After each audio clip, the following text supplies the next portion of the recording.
Welcome to జనబేరి news. ముందుగా headlines చూద్దాం. రేపే డెడ్లైన్, ఒప్పందం చేసుకోకుంటే ఇరాన్ను నాశనం చేస్తామని ట్రంప్.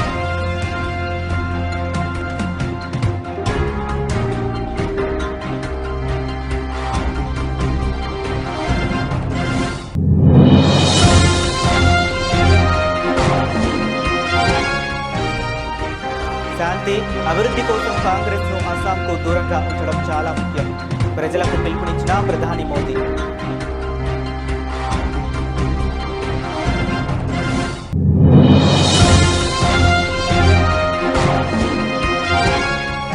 పరువు హత్యలకు చెక్, ప్రేమ జంటలకు రక్షణగా కర్ణాటక సంచలన బిల్లు.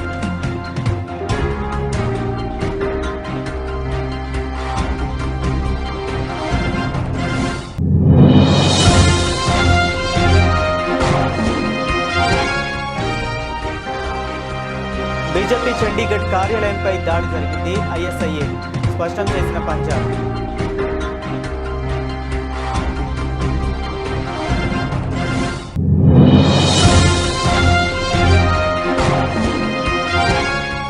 సీఎం రేవంత్ రెడ్డి అధ్యక్షతన స్పోర్ట్స్ హబ్ బోర్డు మీటింగ్, క్రీడా మౌలిక సదుపాయాలపై చర్చ.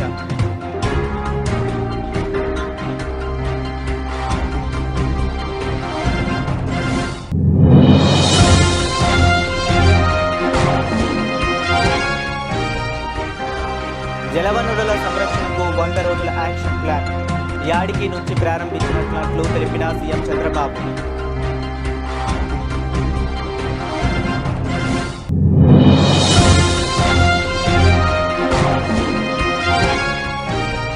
కోహెడ్ పండ్ల మార్కెట్ను సందర్శించిన మాజీ మంత్రి హరీష్ రావు. రేవంత్ రెడ్డి కోహెడ ఫ్రూట్ మార్కెట్ భూమిని అమ్మేసే కుట్ర చేస్తున్నారని విమర్శలు.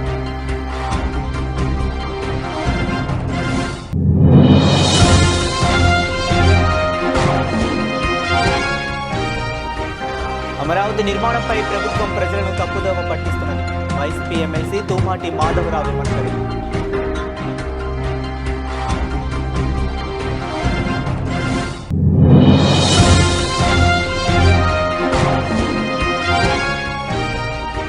రాష్ట్రంలో బీఆర్ఎస్ బీజేపీ కుమ్మక్కయ్యాయి.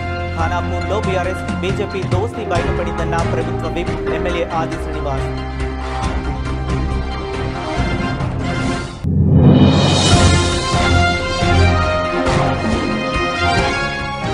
చంద్రబాబు పరిపాలనలో రాష్ట్రం జంగిల్ రాజ్ మాదిరిగా తయారైంది. కూటమి పాలనపై తీవ్ర వ్యాఖ్యలు చేసిన మాజీ మంత్రి కుశశ్రీ చరణ్.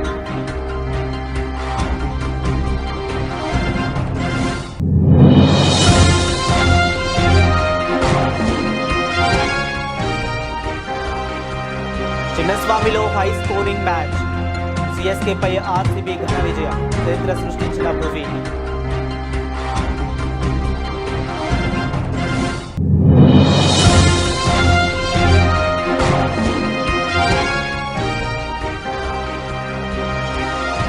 పసిడి ప్రియులకు గుడ్ న్యూస్, మళ్లీ తగ్గిన బంగారం ధరలు.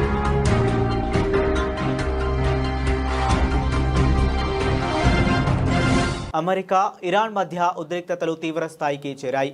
ఇరాన్తో ఒప్పందం కుదరకపోతే అక్కడున్న ప్రతి దాన్ని పేల్చేస్తామంటూ అమెరికా అధ్యక్షుడు డొనాల్డ్ ట్రంప్ హెచ్చరిక జారీ చేశారు. కాల్పుల విరమణ, హర్ముజ్ జలసంధిని తిరిగి తెరవడం లక్ష్యంగా పాకిస్తాన్, ఈజిప్ట్, టర్కీ మధ్యవర్తిత్వంతో చర్చలు జరగనున్న నేపథ్యంలో ట్రంప్ ఈ వ్యాఖ్యలు చేయడం గల్ఫ్ ప్రాంతంలో కలకలం రేపింది. మంగళవారం నాటికి ఒప్పందం జరగకపోతే తీవ్ర పరిణామాలు తప్పవని ఆయన అల్టిమేటం ఇచ్చారు. మంగళవారం ఇరాన్లో పవర్ ప్లాంట్లు, బ్రిడ్జిల దినోత్సవం అవుతుంది. హర్ముజ్ జలసంధిని తెరవండి, లేదంటే నరకంలో బతుకుతారు, చూస్తూ ఉండండి అంటూ ట్రంప్ తన సోషల్ మీడియా ప్లాట్ఫామ్ ట్రూత్ సోషల్లో తీవ్ర పదజాలంతో పోస్ట్ చేశారు. ఇరాన్ మౌలిక సదుపాయాలే లక్ష్యంగా దాడులు ఉంటాయని ఆయన స్పష్టం చేశారు. పాలనతో విసిగిపోయిన ఇరాన్ పౌరులు తమ ప్రభుత్వానికి వ్యతిరేకంగా చేసే ఇలాంటి చర్యలను సమర్థిస్తారని ట్రంప్ అభిప్రాయపడ్డారు.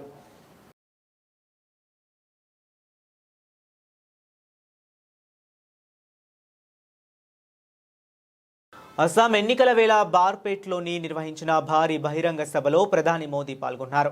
ఈ సందర్భంగా మోదీ మాట్లాడుతూ జన సమూహం కాంగ్రెస్ 100 ఓటములను నమోదు చేయబోతుందని సూచిస్తుందన్నారు.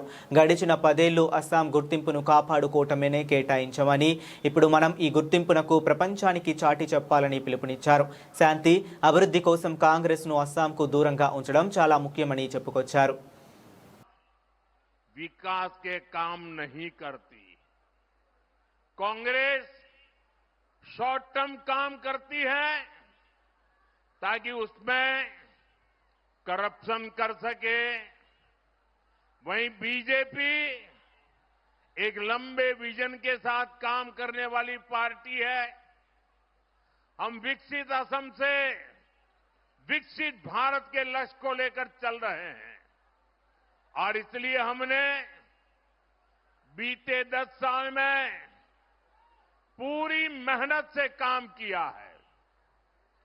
साथियों, बीते 10 साल असम में शांति और सद्भाव की स्थापना के थे। आने वाले साल असम की समृद्धि को विस्तार देंगे। बीते 10 साल असम को असुविधा और असुरक्षा से बाहर निकालने के थे। आने वाला समय असम की आत्मनिर्भरता का होगा। बीते 10 साल असम की पहचान को बचाने के थे। अब हमें असम की पहचान को दुनिया में बुलंद करना है। करना है कि नहीं करना है? बुलंद करना है कि नहीं करना है? दुनिया भर में असम की पहचान बनानी है कि नहीं बनानी है? आपका वोट इस बार विकसित असम के निर्माण की नींव को मजबूत करने वाला है।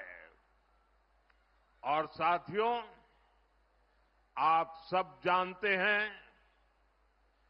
भाजपा जो कहती है वो करके दिखाती है।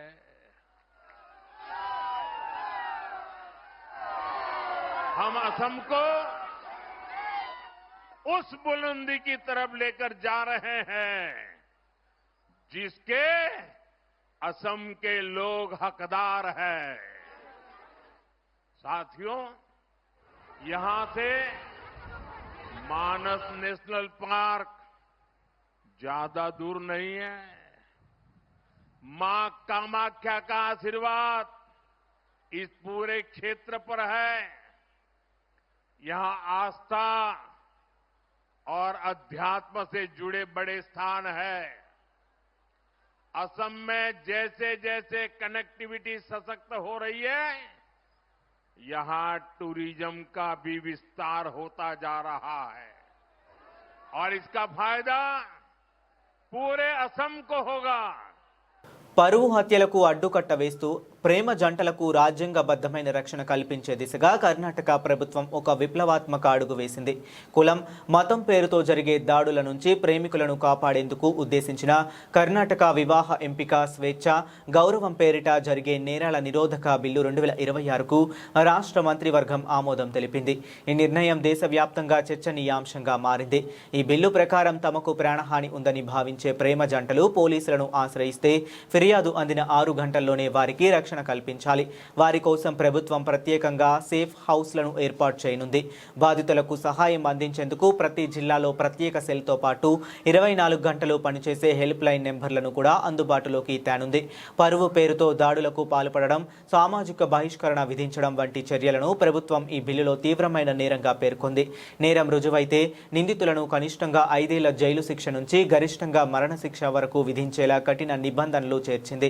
18 ఏళ్లు నిండిన యువతి, 21 ఏళ్లు నిండిన యువకుడు పరస్పర అంగీకారంతో వివాహం చేసుకుంటే తల్లిదండ్రులు లేదా కుల పెద్దలు అనుమతి అవసరం లేదని ఈ బిల్లు స్పష్టం చేసింది.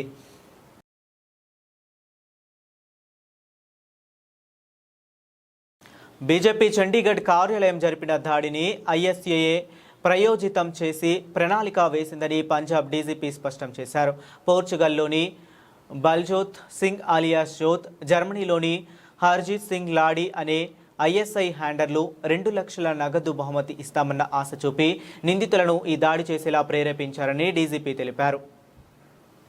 पंजाब पुलिस की काउंटर इंटेलिजेंस विंग ने एक ज्वाइंट ऑपरेशन में चंडीगढ़ ग्रेनेड अटैक के 2 मेन परपेट्रेटर्स को कल रात रेवाड़ी से गिरफ्तार किया एसटीएफ हरियाणा के सहयोग से। इनके नाम गुरतेज सिंह सन ऑफ मक्खन सिंह और अमनप्रीत सिंह सन ऑफ रंजीत सिंह हैं। दोनों ही विलेज रतनगढ़ पीएस सदर मोरिंडा के रहने वाले हैं और इसमें अमनप्रीत का पहले क्रिमिनल रिकॉर्ड है, उसकी पायस आईडी है। एक चोरी की एफआईआर मोहाली में दर्ज है और स्नैचिंग एफआईआर बिलासपुर में दर्ज है। गुरतेज सिंह की रिक्रूटमेंट सोशल मीडिया पे इंस्टाग्राम के थ्रू बलजोत सिंह जोत नाम के व्यक्ति ने, जो पोर्चुगल रहता है और इस मॉड्यूल का एक इम्पॉर्टेंट हैंडलर के रूप में इमर्ज करके आया है, उसने करी थी।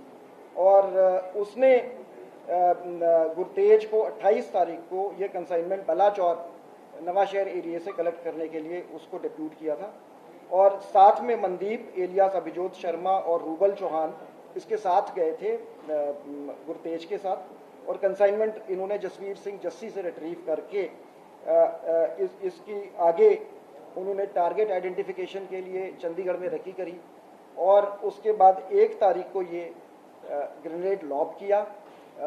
अमनप्रीत सिंह की रिक्रूटमेंट गुरतेज ने ही करी थी और इस पूरे काम के लिए इन्हें 2 लाख रुपए प्रॉमिस किए गए थे, जिसका कुछ अंश की कुछ पार्ट पेमेंट इन्हें हुई थी।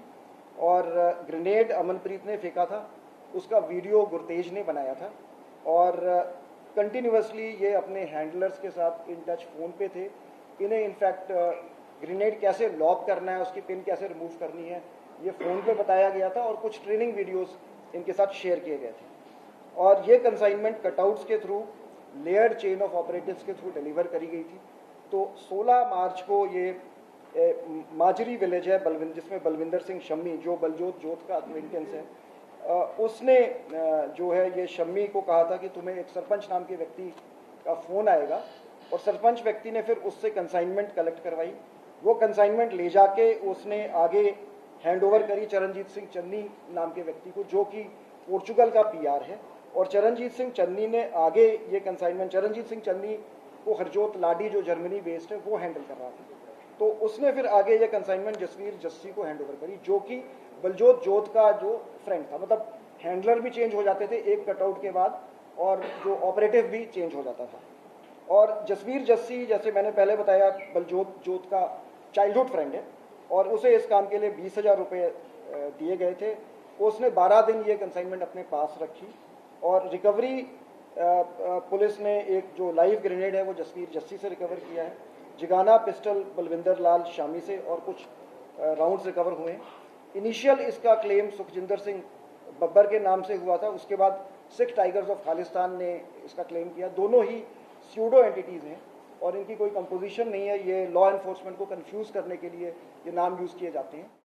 క్రీడా రంగంలో హైదరాబాద్ను దేశానికి ఒక రోల్ మోడల్గా తీర్చిదిద్దాలని, అందుకు అనుగుణంగా కార్యాచరణ ప్రణాళిక సిద్ధం చేయాలని ముఖ్యమంత్రి రేవంత్ రెడ్డి చెప్పారు. గచ్చిబౌలి స్టేడియాన్ని ప్రపంచంలో ఒక అత్యుత్తమ క్రీడా వేదికగా తీర్చిదిద్దాలన్నదే తమ లక్ష్యమని చెప్పారు. గచ్చిబౌలి స్టేడియాన్ని అభివృద్ధి చేయడానికి సంబంధించి కార్యాచరణపై ముఖ్యమంత్రి తెలంగాణ స్పోర్ట్స్ హబ్ ప్రతినిధులతో సమావేశమయ్యారు. ఈ సమావేశంలో sports hub chairman doctor Sanjeev జోన్కా, కో చైర్మన్ ఉపాసన కునిదల, సభ్యులు కావ్య మారన్, సి శశిధర్, రాష్ట్ర ప్రభుత్వ ఉన్నతాధికారులు పాల్గొన్నారు. తెలంగాణ అవతరణ దినోత్సవం జూన్ 2వ తేదీన గచ్చిబౌలి స్టేడియం అభివృద్ధి పనులకు శంకుస్థాపన చేస్తామని, ఆలోగా పూర్తి స్థాయి కార్యాచరణ ప్రణాళిక సిద్ధం చేయాలని చెప్పారు. ఆ స్టేడియంలో హెలీప్యాడ్తో పాటు ప్రపంచ స్థాయి అన్ని సౌకర్యాలు ఏర్పాటు చేయాలన్నారు. క్రీడాకారులు విమానాశ్రయం నుంచి నేరుగా హెలికాప్టర్లో స్టేడియంకు చేరుకునేలా ఏర్పాటు ఉండాలని, స్టేడియంకు భవిష్యత్తులో కూడా ఎలాంటి ఆర్థిక ఇబ్బందులు లేకుండా ప్రణాళిక సిద్ధం చేస్తామన్నారు. ఇప్పటికే ఆర్కిటెక్ట్ను నియమించామని తెలిపారు. స్టేడియం అభివృద్ధి విషయంలో బోర్డుకు పూర్తి స్వేచ్ఛ ఇస్తున్న దీర్ఘకాలంలో తెలంగాణలో క్రీడల అభివృద్ధి మా లక్ష్యం. ఒలింపిక్ క్రీడలను కూడా హైదరాబాద్లో నిర్వహించే స్థాయిలో సదుపాయాలు ఉండాలి. చైనాలో క్రీడా సౌకర్యాలను మించిన సదుపాయాలు కల్పించాలి. లక్షల సంఖ్యలో ఉన్న ఐటీ, ఇతర ఉద్యోగులను ఆకర్షించడానికి పెద్ద పెద్ద స్క్రీన్లను ఏర్పాటు చేయాలి అని బోర్డు సభ్యులకు సూచించారు.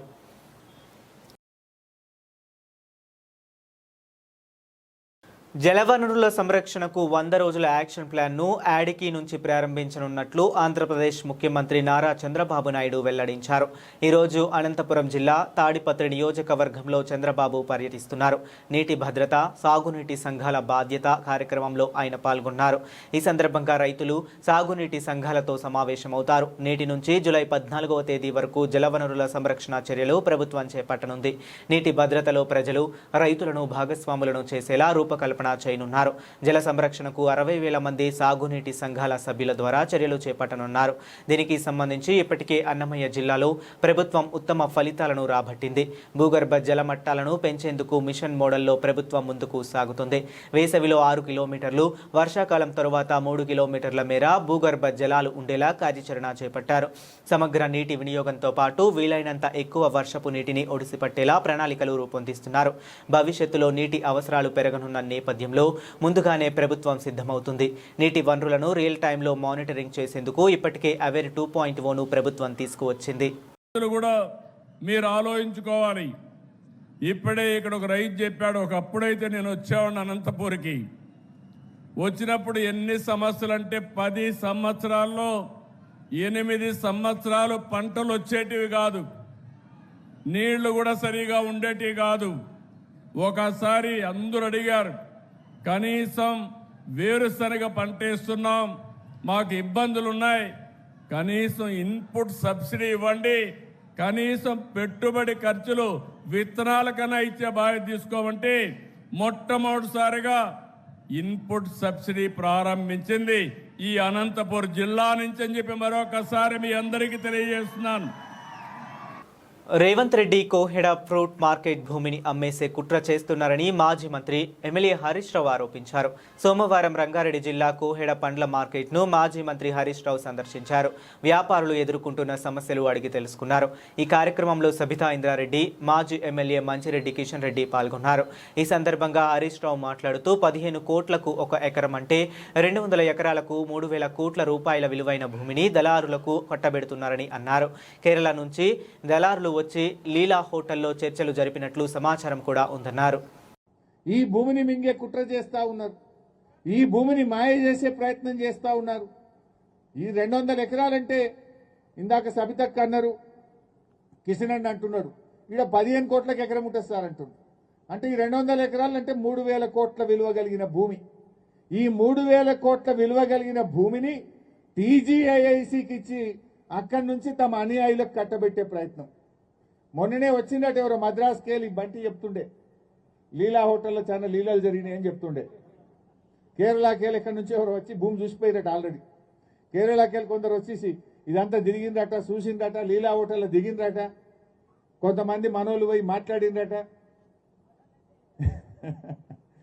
సో అయితే మనోళ్ళంటే మన పార్టీ వాళ్ళు కాదు, ఇక్కడ ఉండే ఎమ్మెల్యే గారు, ఇక్కడ ఉండేటువంటి నాయకులు, కాంగ్రెస్ నాయకులు పోయి వాళ్ళతో మాటలు ముచ్చట్లయినాయట.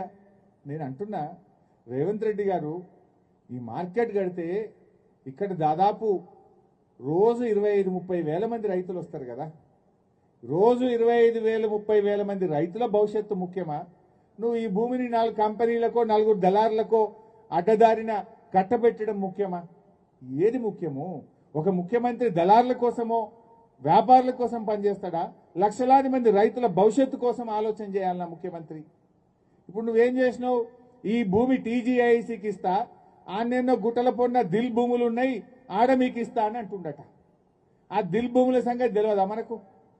ఆ దిల్ భూముల మీద ఆంధ్రప్రదేశ్ ప్రభుత్వం, ఈ దిల్లో మాకు కూడా వాటా ఉంది, ఈ దిల్ భూములు షెడ్యూల్ 9 కింద ఉంటాయి. దిల్ అంటే దక్కన్ ఇన్ఫ్రాస్ట్రక్చర్ లిమిటెడ్. ఇది ఏపీ హౌసింగ్ బోర్డులో ఒక సంస్థ. అమరావతి నిర్మాణంపై ప్రభుత్వం ప్రజలను తప్పుదోవ పట్టిస్తున్నదని వైసీపీ ఎమ్మెల్సీ తూమాటి మాధవరావు విమర్శించారు. ఢిల్లీలోని ట్రిబ్యునల్కు ఒక విధంగా నివేదిక ఇచ్చి ఇక్కడ మాత్రం 2028-29 నాటికి పూర్తి చేస్తామని చెప్పడం మోసపూరితమని అన్నారు. కౌన్సిల్ను పక్కన పెట్టి తీర్మానాలు పంపుతున్నారని, రాజధాని భూ వ్యవహారాలు, కాంట్రాక్టుల్లో అవినీతి బయటపడుతుందనే భయంతో చర్చకు రావటం లేదని ఆరోపించారు. మొత్తం రాజధానిని ప్రభుత్వం నిర్మిస్తుందనడం రియల్ ఎస్టేట్ ప్రయోజనాల కోసమేనని విమర్శించారు. అదే కౌన్సిల్కి వచ్చినా కూడా మేము వ్యతిరేకించే వాళ్ళం కాదని చెప్పి నేను యాజ్ ఎమ్మెల్సీగా నేను చెప్తాను. ఎందుకంటే గత 2 సంవత్సరాల నుంచి మీరు చూస్తే ఈ రాష్ట్ర ప్రజల భవిష్యత్తును దృష్టిలో పెట్టుకొని, ఈ రాష్ట్ర ప్రజల ప్రయోజనాలను దృష్టిలో పెట్టుకొని ప్రతి బిల్లుని మేము సహకరించడం జరిగింది. కానీ ఏది వచ్చినా సరే దాని మీద డిస్కషన్ మేము అడుగుతా ఉన్నాం. ప్రజలకు వాస్తవాలు తెలియాలి. ఏ బిల్లు వచ్చినా ఏం జరుగుతుంది, ఎలా ముందుకెళ్తుంది అసెంబ్లీ అని చెప్పేది, కౌన్సిల్ అని చెప్పి తెలియాలని ఏ సంబంధించి రైతులకు సంబంధించి కానీ ఏ సమస్య సంబంధించి కానీ బిల్స్ వచ్చినప్పుడు ఏ డిపార్ట్మెంట్ బిల్లు వచ్చినా సరే మేము దాని మీద డిస్కషన్ చేయడం, దాంట్లో ఉన్న లోపాలను ఎత్తి చూపించడం. రాష్ట్రంలో బీఆర్ఎస్ బీజేపీ కుమ్మక్కయ్యాయని ప్రభుత్వ విప్ ఆది శ్రీనివాస్ అన్నారు. నిన్న జరిగిన మున్సిపల్ చైర్మన్ ఎన్నికల్లో రెండు పార్టీలు కలిసి పదవులు పంచుకున్నాయని ఆరోపించారు. ఖానాపూర్లో బీఆర్ఎస్ బీజేపీ దోస్తీ బయటపడిందని విమర్శించారు. తెలంగాణ రాష్ట్రంలో బీఆర్ఎస్ బీజేపీ రెండు పార్టీలు కూడా కుమ్ముక్కయ్యాయి. తాజాగా జరిగినటువంటి మున్సిపల్ ఎన్నికల్లో రెండు పార్టీలు కుమ్ముక్కయ్యాయి.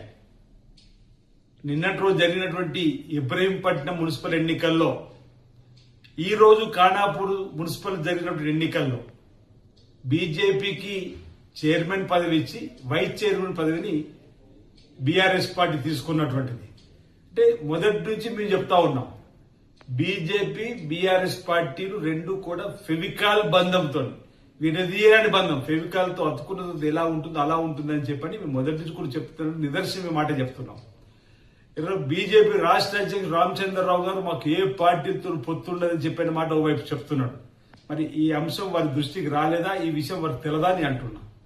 ఈరోజు ప్రజాస్వామ్య గెలుపంటూ మాటలు దాటవేసే ప్రయత్నిస్తున్న కేటీఆర్ గారు ఈ పరిణామాలపైన కిమ్మనుకుంటూ ఎందుకు ఉంటున్నాడనేది కూడా చెప్పాలి. అంటే లోపల రెండు పార్టీలు ఒకటే అని చెప్పని ఈ మున్సిపల్ ఎన్నికల ద్వారా తెలిసినటువంటి సందర్భాన్ని గుర్తు చేస్తూ, గతంలో కలిసే ఉన్నాయి బీఆర్ఎస్ బీజేపీ, ఇప్పుడు కలిసే ఉన్నాయి, భవిష్యత్తులో కూడా రెండు పార్టీలు కలిసే ఉంటుందని చెప్పడం నిదర్శనంగా ఈ ఎన్నికలు. ఇప్పుడు దీనికి సమాధానం ఈరోజు బీజేపీ రాష్ట్ర అధ్యక్షుడు రామచంద్రరావు గారు ప్రజలకు సమాధానం చెప్పాలి.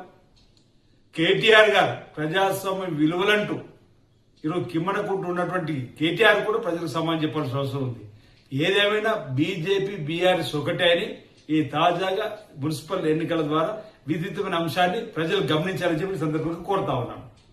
చంద్రబాబు పరిపాలనలో ఆంధ్రప్రదేశ్ రాష్ట్రం జంగిల్ రాజ్ మాదిరిగా తయారైందని మాజీ మంత్రి ఉషశ్రీ చరణ్ మండిపడ్డారు.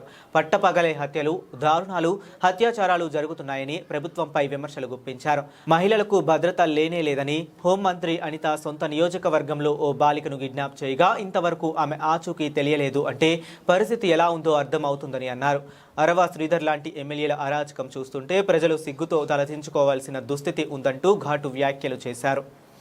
మీకు జ్ఞానం లేదంటే నిజంగా ఇది జంగల్ రాజ్ అనేది జరుగుతోంది ఈ ఆంధ్రప్రదేశ్ రాష్ట్రంలో. ఎందుకంటే ఎప్పుడైతే ఈ ఒక కూటమి ప్రభుత్వం ఏర్పాటైందో ఆ రోజు నుంచి మనం చూస్తున్నాం, వినుగొండలో మర్డర్ చేసినారు, నడి రోడ్డులో హత్య చేశారు. ఇది మీ జంగల్ రాజుకి ఒక నిదర్శనం కాదా? స్వయాన హోంమంత్రి ఒక జిల్లాలోనే ఒక చిన్నారి కనబడకపోతే ఇంతవరకు ఊసేలేదు. ఇది జంగల్ రాజ్ కదా? మళ్ళా అరవ శ్రీధర్ అనేవాళ్ళు ఎమ్మెల్యేగా ఉంటూ ఆమె వేధిస్తున్న మహిళ గురించి మీరు ఇంతవరకు కూడా అరెస్ట్ చేసిన బాధ్యత ఏమైనా తీసుకున్నారా మీరు కూటమి ప్రభుత్వంలో? అది కూడా జంగల్ రాజ్ కి ఒక నిదర్శనం కదా? ఒక మహిళ, సెక్రటేరియట్ మహిళని నిన్న నడి రోడ్లో కొడుతుంటే దానికి అసలు ఇంతవరకు ఎవ్వరు కూడా మాట్లాడలేదు. ఇది జంగల్ రాజ్ కదా? ఏం పాలన చేస్తున్నారండి మీరు? స్వయాన ఒక మహిళా మంత్రిగా మంత్రి సవితమ్మ గారు ఉంటూ తన స్వంత పంచాయతీలో ఆడవాళ్ళ గురించి తాగడానికి, అదేవిధంగా ఆల్కహాల్ కి, గంజాయికి బానిసనైనారని ఆమె చెప్తా ఉంది. అంటే ఇది జంగల్ రాజ్ కదా? ఏం మాట్లాడుతున్నారండి? అసలు మహిళలకి రక్షణ ఉందా? ఎవరైనా ఏదైనా మాట్లాడితే దీని గురించి ప్రశ్నిస్తే సోషల్ మీడియా కేసు బనాయిస్తున్నారు మీరు. కనీసం బీసీ శాఖ మంత్రిగా ఉంటూ సవితమ్మ గారు టైలరింగ్ మిషన్ నేను పరిపూర్ణంగా చేస్తాను అని చెప్తున్నావు కదా, దాని డిస్ట్రిబ్యూషన్ కూడా జరగలేదు. ఇది జంగల్ రాజ్ కదా? బీసీలందరికీ కూడా మీరు ఖచ్చితంగా పెన్షన్ ఇస్తామని చెప్పి 2 years అయిందండి, ఇంతవరకు మీరు అసలు పెన్షన్ గురించి మీరు మాట్లాడతలేదా? అంటే బీసీలందరూ కూడా ఎలా కనపడుతున్నారు సవితమ్మ? నీకు బీసీ శాఖ మంత్రిగా ఉండే ఒక అర్హత నీకు లేదు. వెంటనే రాజీనామా చేసి నువ్వు పోవాలి అని ఈరోజు మేము కూటమి ప్రభుత్వంని డిమాండ్ చేస్తూ, ఇలాంటి పరిపాలన మీరు అందిస్తున్నారని జనంలో బెంగళూరు చిన్నస్వామి స్టేడియం వేదికగా జరిగిన ఐపీఎల్ మ్యాచ్లో రాయల్ ఛాలెంజర్స్ బెంగళూరు ఆకట్టుకునే ప్రదర్శన కనబరిచింది. పరుగుల వరద పారిన ఈ హై స్కోరింగ్ మ్యాచ్లో చెన్నై సూపర్ కింగ్స్ పై 43 పరుగుల తేడాతో ఆర్సీబీ ఘన విజయం సాధించింది. తొలుత బ్యాటింగ్ చేసిన ఆర్సీబీ 20 ఓవర్లలో 3 వికెట్లకు 250 పరుగులు చేయగా 251 పరుగుల భారీ లక్ష్యాన్ని ఛేదించడంలో చెన్నై విఫలమైంది. టాస్ గెలిచి బౌలింగ్ ఎంచుకున్న చెన్నై నిర్ణయం బెడిసికొట్టింది. ఆర్సీబీ బ్యాటర్లు ఆకాశమే హద్దుగా చెలరేగారు. దీంతో ఆర్సీబీ 20 ఓవర్లలో 3 వికెట్ల నష్టానికి 250 పరుగుల భారీ స్కోర్ సాధించింది. భారీ లక్ష్య ఛేదనలో చెన్నై సూపర్ కింగ్స్ గట్టిగానే పోరాడింది. సర్ఫరాజ్ ఖాన్ అర్ధశతకంతో రాణించగా ప్రశాంత్ వీర్ 43, జేమీ ఓవర్టన్ మెరుపులు మెరిపించారు. అయితే ఆరంభంలోనే రుతురాజ్ గైక్వాడ్, సంజు శాంసన్ వికెట్లను త్వరగా కోల్పోవటం జట్టుపై ఒత్తిడి పెంచింది. బ్యాటర్లు పోరాడినా లక్ష్యం మరీ పెద్దదిగా కావడంతో చెన్నై 19.4 ఓవర్లలో 207 పరుగులకు ఆలౌట్ అయింది. ఈ మ్యాచ్ ద్వారా ఆర్సీబీ పేసర్ భువనేశ్వర్ కుమార్ అరుదైన చరిత్ర సృష్టించాడు. 3 కీలక వికెట్లు పడగొట్టిన భువి ఐపీఎల్ చరిత్రలో 200 వికెట్ల మైలురాయిని అందుకున్నాడు. ఈ ఘనత సాధించిన తొలి ఫాస్ట్ బౌలర్గా నిలిచి సరికొత్త రికార్డు నెలకొల్పాడు. అతడితో పాటు అభినందన్ సింగ్, కృణాల్ పాండ్యా 2 వికెట్లు తీసి జట్టు విజయంలో కీలక పాత్ర పోషించారు. పశ్చిమాసియాలో ఉద్రిక్త పరిస్థితుల కారణంగా అంతర్జాతీయ మార్కెట్లలో అనిశ్చితి నెలకొంది. ప్రపంచవ్యాప్తంగా బంగారం ధరలు భారీగా తగ్గుతున్నాయి. అమెరికన్ డాలర్ విలువ పెరగడం కూడా బంగారం ధరలు తగ్గడానికి కారణం నిలుస్తుంది. యుద్ధం ప్రారంభం అవడానికి ముందు 10 గ్రాముల స్వచ్ఛమైన 24 క్యారెట్ల బంగారం ధర 1,90,000 రూపాయల దగ్గర ట్రేడ్ అయింది. యుద్ధం ప్రారంభం అవగానే ధరలు డమాల్ అని పడిపోయాయి. ప్రస్తుతం 10 గ్రాముల స్వచ్ఛమైన 24 క్యారెట్ల బంగారం ధర 1.5 లక్షల రూపాయల దగ్గర ట్రేడ్ అవుతుంది. గుడ్ రిటర్న్స్ వెబ్సైట్ ప్రకారం సోమవారం హైదరాబాద్ మార్కెట్లో 10 గ్రాముల 24 క్యారెట్ల స్వచ్ఛమైన బంగారం ధర 1,50,920 దగ్గర, 22 క్యారెట్ల బంగారం ధర 1,38,340 దగ్గర, 18 క్యారెట్స్ బంగారం ధర 1,13,190 దగ్గర ట్రేడ్ అవుతుంది. ఇక హైదరాబాద్ మార్కెట్లో వెండి ధరలు ఇలా ఉన్నాయి. కేజీ వెండి ధర 2,54,900 రూపాయలుగా ఉంది. 100 గ్రాముల వెండి ధర 25,490 రూపాయలుగా ఉంది.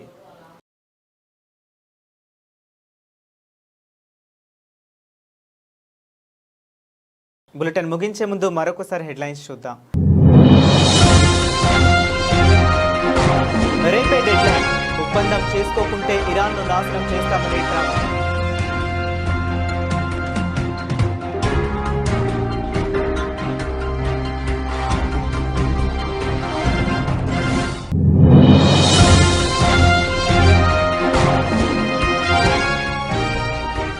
శాంతి, అభివృద్ధి కోసం కాంగ్రెస్ను అస్సాంకు దూరంగా ఉంచడం చాలా ముఖ్యం.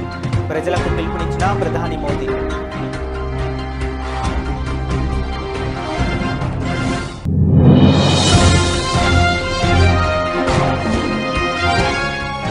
పరువు హత్యలకు చెక్, ప్రేమ జంటలకు రక్షణగా కర్ణాటక సంచలన బిల్లు.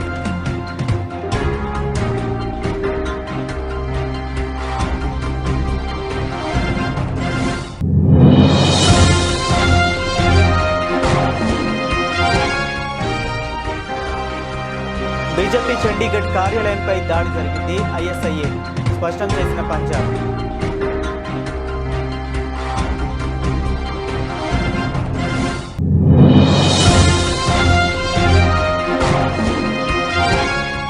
సీఎం రేవంత్ రెడ్డి అధ్యక్షతన స్పోర్ట్స్ హబ్ బోర్డు మీటింగ్, క్రీడా మౌలిక సదుపాయాలపై చర్చ.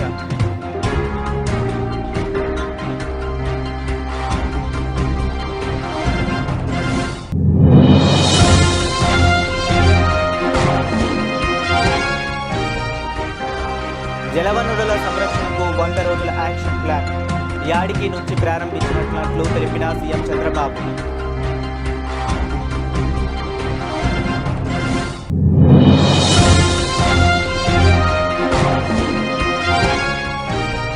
కోహెడ్ పండ్ల మార్కెట్ను సందర్శించిన మాజీ మంత్రి హరీష్ రావు. రేవంత్ రెడ్డి కోహెడ ఫ్రూట్ మార్కెట్ భూమిని అమ్మేసే కుట్ర చేస్తున్నారని విమర్శలు.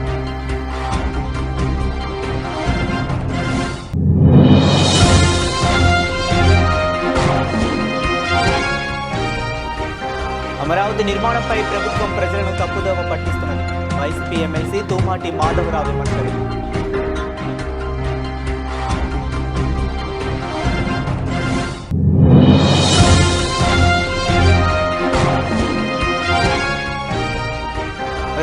బీఆర్ఎస్ బీజేపీ కుమ్మక్కయ్యాయి. ఖానాపూర్లో బీఆర్ఎస్ బీజేపీ దోస్తీ బయటపడిందన్న ప్రభుత్వ విప్ ఎమ్మెల్యే ఆది శ్రీనివాస్.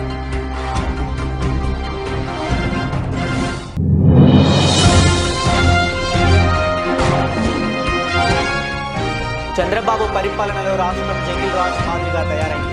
కూటమి పాలనపై తీవ్ర వ్యాఖ్యలు చేసిన మాజీ మంత్రి కుశశ్రీ చరణ్.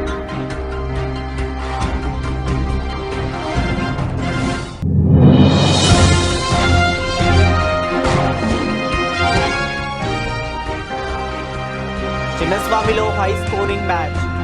సిఎస్కేపై ఆర్సీబీ ఘన విజయం. చరిత్ర సృష్టించిన భువి.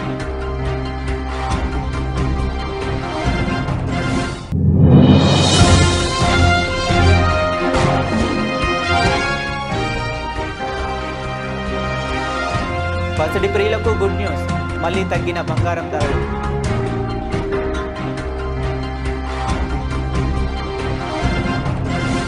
ఇవి ఇప్పటి వరకు ఉన్న అప్డేట్స్. మరిన్ని అప్డేట్స్ కోసం కీప్ వాచింగ్.